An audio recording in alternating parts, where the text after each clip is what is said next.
Back to news hour. ప్రతి చిన్న విషయాన్ని రాజకీయం చేసి వైసీపీ ప్రజలను మభ్యపెట్టాలని చూస్తుందన్నారు హోంమంత్రి అనిత. విశాఖ జువెనైల్ హోమ్ను విజిట్ చేసిన ఆమె అక్కడి బాలికలతో మాట్లాడారు. పేరెంట్స్ దగ్గర లేకపోవడంతో హోంలో కొందరు బాలికలు మానసికంగా డిస్టర్బ్ అయ్యారని తెలిపారు. ఈ విషయం తన దృష్టికి రాగానే హోం లోపల పరిస్థితుల పర్యవేక్షణకు అధికారులను పంపించామని తెలిపారు. బాలికల సంరక్షణే ప్రభుత్వ ధ్యేయమని, చిన్నపిల్లలపై రాజకీయాలు చేయడం సరికాదన్నారు హోంమంత్రి అనిత. వీళ్ళని బయటకు తీసుకెళ్లకుండా ఏదో వాళ్ళని ఎక్కడికో తీసుకెళ్తున్నారు, మమ్మల్ని మెంటల్ హాస్పిటల్కి తీసుకెళ్తున్నారు, అలాగే ఇలాగా అన్న ఫీలింగ్ లేకుండా, అంటే ఒక్కసారిగా వాళ్ళకి పేరెంట్స్ దగ్గర లేకపోయేసరికి అంతవరకు పేరెంట్ కంట్రోల్లో ఉన్న, లేకపోతే ఎక్కడైనా వాళ్ళ ఇళ్లలో ఉండి ఒకేసారి ఇక్కడికి వచ్చేసరికి వాళ్ళు మెంటల్గా కొంచెం డిస్టర్బ్ అయ్యి వాళ్ళు సూసైడ్ అటెంప్ట్స్ చేయడం అన్నది, లేకపోతే వాళ్ళు కోసేసుకోవడం అనేది రకరకాలు చేస్తుంటారు. సో వీళ్ళు కూడా భయపడి డాక్టర్ గారికి పంపిస్తే దాన్ని ఏదో పెద్ద భూతద్దంలో చూపించి ప్రతిపక్షాల వాళ్ళు కూడా వీళ్ళు మెంటల్ హాస్పిటల్ తీసుకెళ్తున్నారట, స్లీపింగ్ పీల్స్ వేస్తున్నారంట, ఇలాంటి మాటలన్నీ మాట్లాడారు. అమ్మ, చిన్నపిల్లల మీద రాజకీయాలు చేయాల్సిన అవసరం లేదు. మన రాజకీయాలు చేసుకోవడానికి చాలా ప్లాట్ఫామ్స్ ఉన్నాయి. అక్కడ రాజకీయాలు చేసుకుందాం, అక్కడ మాట్లాడేసుకుందాం, లేదు అనుకుంటే తిట్టేసుకుందాం.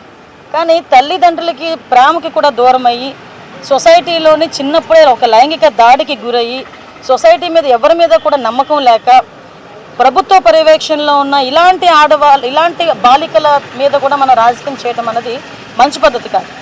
సో నేను ఒకటే హెచ్చరిస్తున్నా, అటువంటి పరిస్థితి ఒకటి గవర్నమెంట్ పరంగా మేము వాళ్ళకి తీసుకోవాల్సిన అన్ని జాగ్రత్తలు తీసుకున్నాం. ఆఖరికి హైకోర్టు నుంచి కూడా జడ్జి గారిని కూడా ఒకరిని ఇక్కడ విజిట్ చేయమని కూడా వచ్చింది. వాళ్ళు కూడా వస్తారు, విజిట్ చేస్తారు. సో ఇక్కడ ప్రభుత్వ పర్యవేక్షణలో ఉన్న బాలికలు నిజంగా వాళ్ళ పేరెంట్స్ కనుక విల్లింగ్ అయ్యి వాళ్ళని తీసుకెళ్లేటట్టయితే ఇక్కడ నామ్స్ ఉంటాయి. సిడబ్ల్యూసీ వాళ్ళు అక్కడ చైర్మన్ విల్లింగ్ ఇవ్వాలి. ఇక్కడ చైర్మన్ అక్కడ చైర్మన్తో మాట్లాడితే వాళ్ళు విల్లింగ్ ఇవ్వాలి. కొన్ని కోర్టు కేసెస్ ఉంటాయి, కోర్టు ఆర్డర్ చేస్తుంది పలానా హోమ్లో పెట్టండి అని, అది కూడా కోర్టు తిరిగి ఆర్డర్ ఇస్తేనే ఇక్కడ నుంచి పంపించగలం.